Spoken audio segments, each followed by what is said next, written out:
So again, talk about responsibility.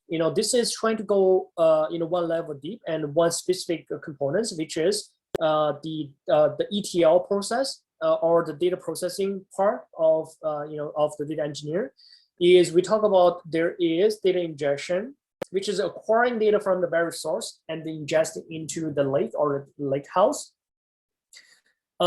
Imagine that this is one of the important skill sets you have to acquiring with, because organization in general are acquiring more data as you're expanding your business lines, as well as when you identify some new data vendors or some new data source and data sets that is able to helping you to make better business decisions.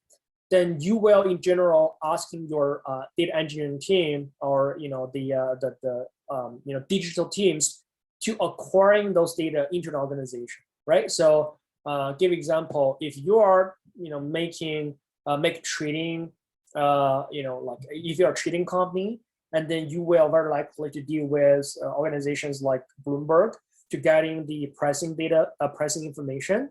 For example, you want to know for Microsoft, what is the high and low and average and open price and close price. Then you have to deal with those vendors to get in those data, right?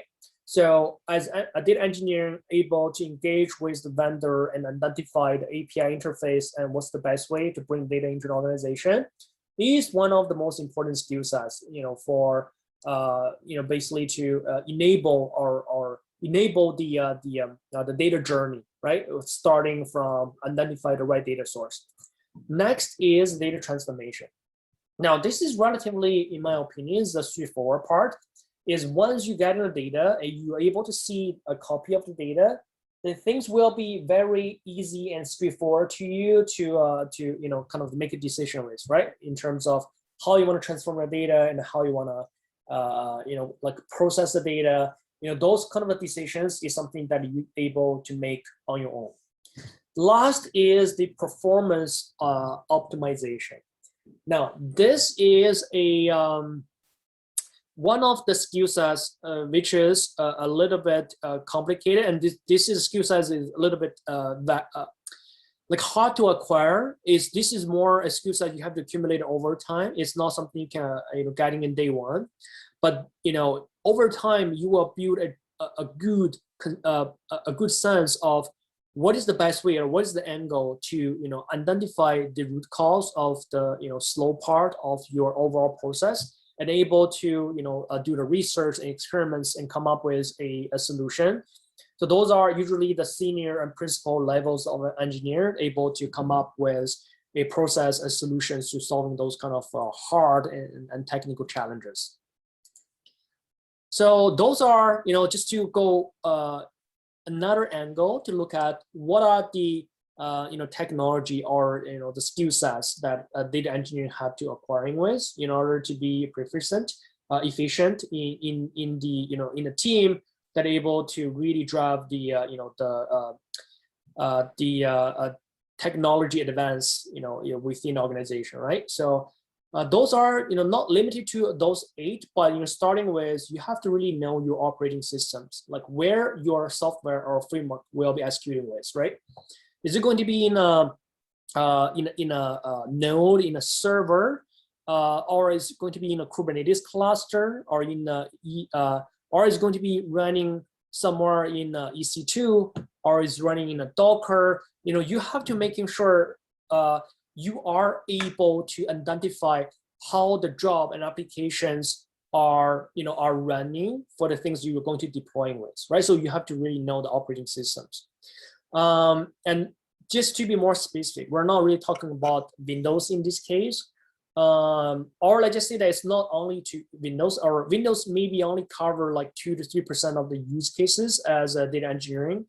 But working with Linux is probably going to cover more than 95% of the time in terms of what operating systems you're going to interacting with. Moving to the right is we're seeing a big data framework. And of course, those are the those are the core skill sets you have to acquire with, right? So this is not limited to we talk about HDFS, which is a distributed file system. And there also has to be like the transformation tools, like we talk about, Spark is, kind of is a default processing engine or processing tool for both streaming and batch process. But there are also applications or framework like Flink and many other processing engine that is able to also doing something similar like Spark does. But there's a different, imagine that different pros and cons.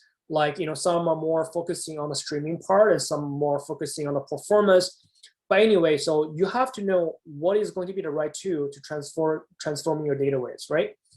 And also you have to know like what is going to be the scheduler to schedule the resource for your application to run a Spark job or the Flink job, right? So we talk about there's a Yarn, there's Mesos, and there's also using Kubernetes to schedule your applications.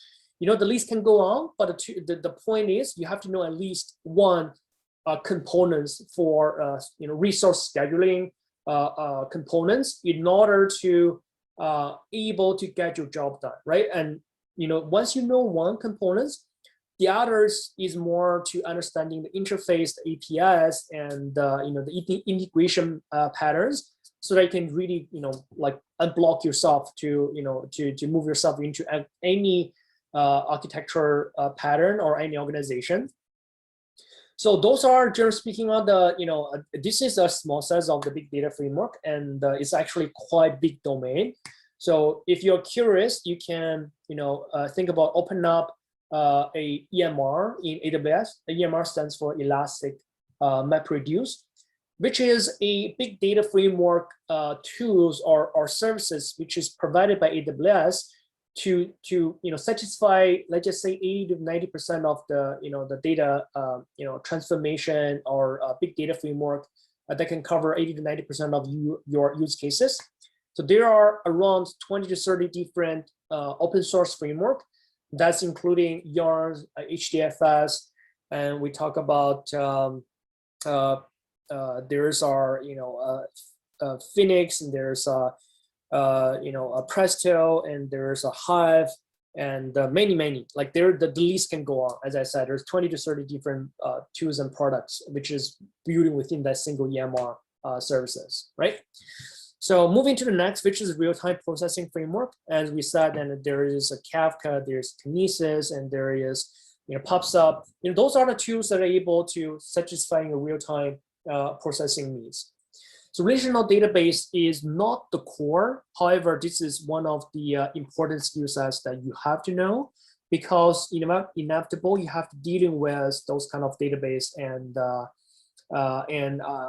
those kind of architecture will be in use for different kind of purpose, and very likely that you will dealing with the relational database as a starting point of your data journey. So you have to know how to move the data out the relational database efficiently in order to get offline lake set up. So SQL base is kind of, you have to know how to write a SQL query, and you have to know how to write a complex SQL query as well, right?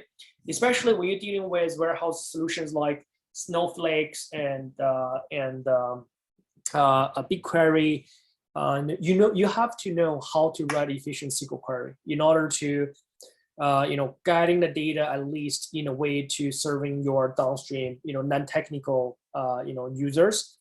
NoSQL, of course, this is going to be a little bit challenging topic, because it really depends on the use cases and requirements for the access pattern.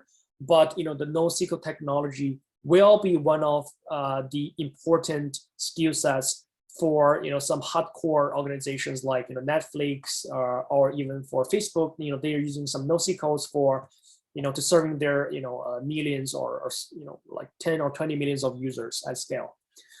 Programming languages, we talk about currently the most popular one, especially in the data space, are Python, which is majority of the engineer that I'm working with are go with Python as the primary programming languages to do their day-to-day tasks.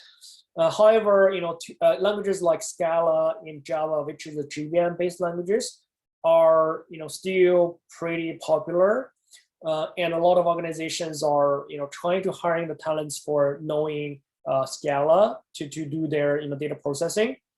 But it's a little bit hard to learn, but in the first beginning. But overall, or giving a long time, think about if we are talk about next 2 to 3 years of the opportunities that open up to you, knowing a different programming languages will giving you more chance and more opportunities to to basically taking more opportunities in different industry in different organizations. So that's why in WeCloudData we cover Scala as programming languages, and we actually using Scala to do our midterm and final project to driving the data processing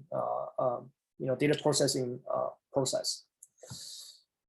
So ETL and data warehouse is one of the important tools, important skill sets to acquire as well, because you have to know most of the data or most of the user you're dealing with, they only know how to interacting with a data warehouse. So you have to basically move the data into the destination that they feel comfortable with.